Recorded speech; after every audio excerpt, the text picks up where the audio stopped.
A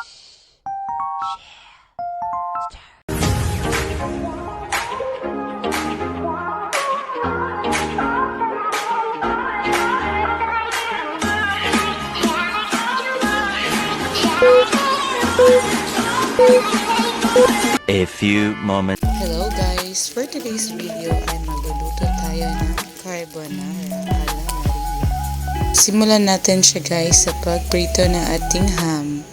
Wala tayong bacon dahil wala tayong budget. So ayan yung mga ingredients natin. Yung creamy pasta, carbonara sauce, tapos meron din akong pasta powder, carbonara powder, tapos yung mushroom, and of course, tingnan nyo naman, ang sarap tingnan yung mga ingredients. So, ayan guys, pinakuluan lang natin yung ating pasta. Luto lang natin siya dyan sa may kahoy para naman makatipid tayo sa gas guys, dahil ang mahal ng bilihin ngayon. Tapos yung sahod 2,000 years later. ayun. So, tapos na yun guys. Kaya magluluto na tayo ng ating sauce and everything. Ayan. Naglagay lang ako ng mga 2 to 3 spoon of margarine kasi walang butter. Tapos ilagay na natin yung minced garlic and sibuyas. Bawang at sibuyas. Ayan. So, ang ganda na niya tingnan. Totoo lang guys, nako, napakabango niyan. Tapos, ihulog na natin yung ating mushroom. At ating laman niyang halu-haluin hanggang sa medyo maluto na siya ng konti. Mag-isa-gisa lang ba? Tapos, ay pwede na nating ihulog yung ating carbonara sauce. Ayan, halu-haluin lang natin yan guys. Naku, ang bango na talaga yan guys.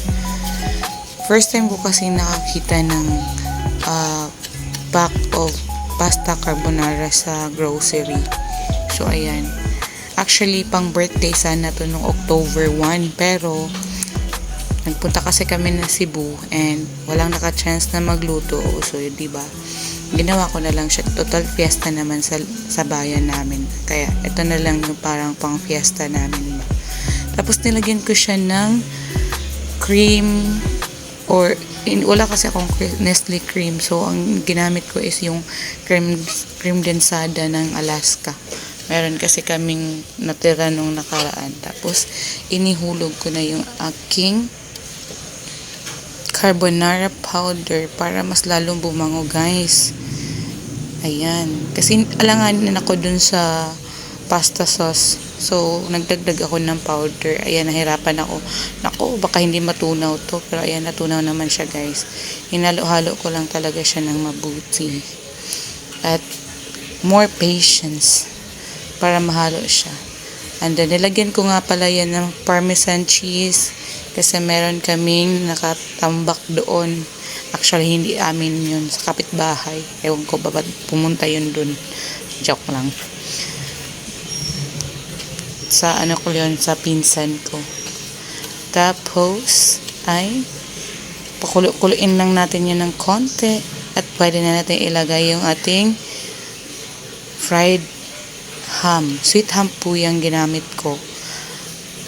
Hindi ko nilahat yun guys para may pang toppings pa tayo. And then, ano pang hinihintay natin? Ihulog na natin yung ating mga noodles, yung ating pasta na napakuluan na. Ayan, ang ganda na tingnan guys. Actually, this is my first time making carbonara. Kaya pagpasensyahan nyo na kung may mga ano kayo, kung may naiwan man ako or hindi ako nalagay na regados. Basta yan yung version ko. O, diba? Kanya-kanya tayo. Basta't masarap. Ayun. Yun na yun.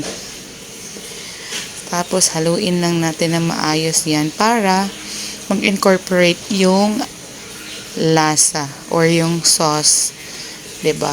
Para pantay-pantay naman yung pagkakalagay ng sauce dun sa pasta. Para walang iiyak pag kumakain na walang sauce, diba? Masarap talaga yan guys. Promise.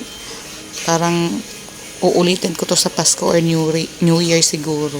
O, diba? Huwag na muna, pass na muna ako sa spaghetti. Ito na lang muna. Para maiba naman. Ayan. So, hinalo-halo ko lang talaga yan, guys. Hanggang sa nakontento na ako sa gusto kong kulay. Ay, kulay. Hindi kulay. Oy. Gusto kong halo ba? Talagang nakikita mo na lumos na talaga ang lahat ng mga noodles. Tapos, hindi pa ako natagbaw. Ay, nilagyan ko pa ulit ng parmesan. Para namang, parang akin ba? Hindi naman pala. Kaysa naman masayang yan. Hindi naman kumakain ng ganyan yung mga tao dyan. Ilagay na natin dyan. Ay, ano pang hinihintay natin? Pwede na natin ilapangin yan, guys. O, diba? O. Tinikman na. Ano? Masarap pa. E di syempre, masarap gawa ko yan eh. Kaya, try nyo na rin yan, guys. Budget meal. Kasi walang bacon. Ham lang. Ham lang ang nakayanan ng bulsa. Ayan. So, ayan na guys. Luto na ang ating carbonara alla Maria. With ham. O, diba? Pasensyahan nyo na yung plating. Hindi kasi nakapag-aral ng plating yan. Ayan o. Tapos, buburan pa natin ng parmesan. Agoy, ang sarap talaga, guys. Naku po. Thank you guys for watching. Watch more.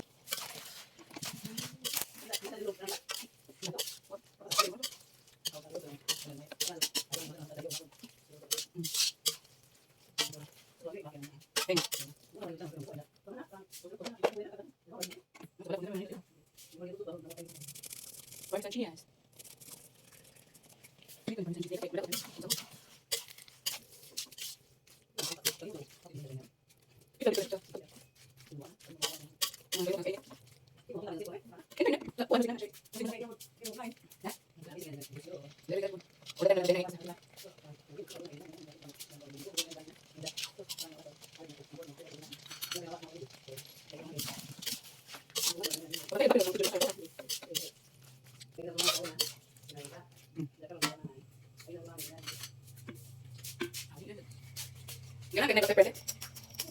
Pila.